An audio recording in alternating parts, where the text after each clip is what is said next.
Hablar de la Segunda Guerra Mundial no es solamente recordar fechas o sucesos trascendentales como el inicio y el fin de ese conflicto, sino simplemente resaltar las vidas que se perdieron, las que se transformaron o aquellas que fueron trastornadas por uno de los episodios más oscuros en la historia moderna de la humanidad. Y un testigo viviente de todo eso es Auschwitz en Polonia.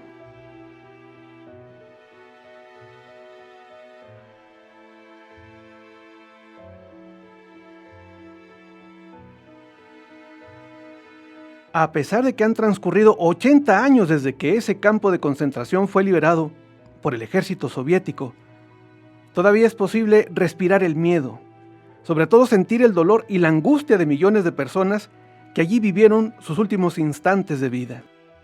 Entrar en el Museo del Holocausto no es como entrar a un museo de arqueología o aquel en el que se exhiben expresiones artísticas, sino entrar en un lugar donde ha quedado plasmado el nivel de brutalidad al que una guerra obliga a los seres humanos.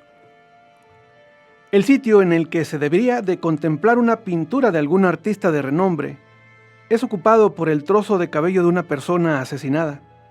O también en el lugar de alguna escultura prehistórica se observan prendas de un niño que fue sometido a las peores bajezas. Ahí se ven maletas vacías de aquellos que, bajo engaños, fueron trasladados a un lugar donde aparentemente emprenderían una nueva vida, y en realidad solo vivieron sus últimos momentos, no sin antes ser humillados, ultrajados, incluso destruidos moral y físicamente. Los visitantes lo saben, y aunque maravillados o escandalizados al conocer la descripción de las torturas, de los experimentos humanos y las variadas formas de asesinar, solo recorren en silencio y con semblantes de tristeza cada una de esas barracas, pues saben que 80 años atrás, esos pasillos los caminaron otras personas, sin saber que nunca saldrían con vida de ahí.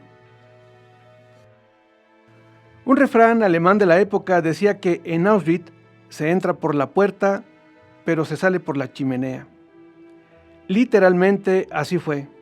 Las personas eran seleccionadas para trabajar o para morir en las cámaras de gas. Los privilegiados, seleccionados para el trabajo, tenían una expectativa de vida no mayor a un mes, a consecuencia de las extensas jornadas laborales entre 11 y 13 horas diarias. La alimentación era nula, limitada a 700 calorías por día. Al final todos morían y sus cuerpos eran incinerados. Es por esa razón que se insistía en que la única salida de ese campo era a través de las chimeneas, convertidos en cenizas. No hay una cifra precisa del número de fallecidos en ese campo de concentración, ya que antes de que fueran liberados, el ejército alemán intentó destruir toda evidencia. Rompió o quemó registro de una gran cantidad de personas que llegaron hasta ese lugar. Sin embargo, se han documentado que en promedio poco más de 4.700 personas a diario eran asesinadas en las cámaras de gas y luego incineradas en los crematorios. Únicamente en Auschwitz fueron sacrificadas poco más de 1.200.000 personas, mientras funcionó entre 1940 y 1945. Como recibimiento a los prisioneros, en la puerta principal del campo está ese emblemático letrero en alemán que dice Arbeit macht frei, es decir, el trabajo libera. Ahí llegaban polacos, judíos, gitanos, prisioneros de guerra y alemanes opositores al régimen de Adolfo Hitler. Existen evidencias de que ahí fueron exterminados catedráticos e investigadores, así como líderes intelectuales que representaban una amenaza o una revuelta contra el régimen. Entre los pasillos, por el cuidado actual, hay enormes espacios cubiertos de pasto verde, bien conservados, las estructuras de 30 barracas, un comedor, un hospital, oficinas y dormitorios de los mandos en ese campo, además de un almacén que posteriormente fue adecuado como crematorio de cadáveres, el cual funcionaría las 24 horas del día durante 4 años. Entrar al complejo en su vista exterior pareciera que se ingresa a un residencial exclusivo, una zona de vida lujosa para familias adineradas, pero en su interior aún resuena el eco de los gritos desesperados y el dolor que sufrieron millones de seres humanos.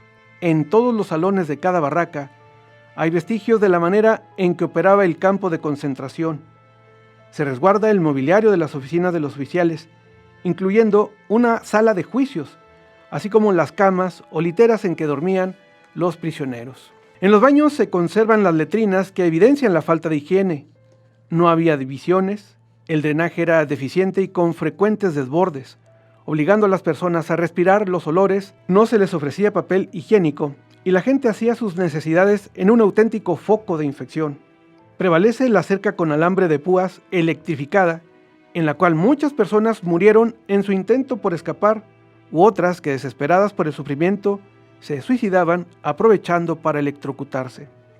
También están las casetas de vigilancia de los militares alemanes, incluyendo el famoso Muro Negro, en el que ocurrieron ejecuciones sumarias de aquellos que intentaban escapar o los que infringían alguna regla por mínima que fuera. De hecho, para honrar la memoria de quienes fallecieron ejecutados en esa pared, siempre se mantiene una ofrenda floral con veladoras encendidas y una bandera fabricada con la tela que utilizaban para los uniformes de los prisioneros. En concreto, entras a Auschwitz con cierta fuerza y serenidad, pero sales conmovido y al mismo tiempo horrorizado al saber de lo que es capaz de hacerle un humano a otro, cegado por el odio, el racismo y la discriminación. En la actualidad, recorrer Polonia, en especial Cracovia, es un deleite visual por la modernidad, su naturaleza, paisajes únicos, pero es indispensable darse el tiempo para acudir al campo de concentración, convertido en museo, y recorrer ese tramo de la historia, pues como bien lo señaló el filósofo George Santayana, quien no conoce su historia está condenado a repetirla. El denominado campo de concentración Auschwitz I se encuentra a 60 kilómetros de Cracovia, en la capital de Polonia, y se puede llegar en un tren a un costo de 21 zlotys, la moneda polaca, equivalente a 117 pesos mexicanos.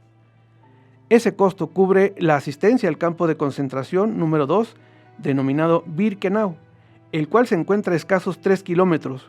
La experiencia vale la pena. El tiempo transcurre relativamente rápido, pero no te quieres ir del lugar. Los rostros de las personas fotografiadas, sus pertenencias, sus maletas y sus zapatos se te graban no solo en la mente, sino en el alma. En cierta forma, una parte de Auschwitz se ancla en tu corazón y lo traes contigo. Como tocados por algún ente divino o bien conmovidos por el horror, surgieron personajes que se convirtieron en la esperanza y la salvación de quienes ya estaban condenados a muerte y que solo esperaban a que llegara su hora. Entre esos surgió Oskar Schindler, un empresario alemán que en un inicio trató de sacar provecho de la tragedia judía y puso en marcha una fábrica, contrató a judíos porque le implicaban un costo menor y garantizaban el funcionamiento de su negocio. Pero conforme fue testigo de la crueldad de los soldados alemanes, en especial los castigos y la muerte de todos ellos, sin importar su edad ni su condición, entonces decidió convertir su empresa en un refugio. Se ubica sobre la calle Lipowa en Cracovia, Polonia. Evitó que cerca de 1,100 judíos fueran enviados a la muerte a los campos de concentración. La fábrica ahora se ha convertido en un museo, conservando solo algunas condiciones originales, y en ellas se exhiben distintos objetos, fotografías y demás pasajes del Holocausto, como en la Segunda Guerra Mundial. Oskar Schindler fue reconocido por el pueblo judío, ya que debido a su hazaña fueron alrededor de 6,000 los descendientes de aquellos 1,100 que él salvó.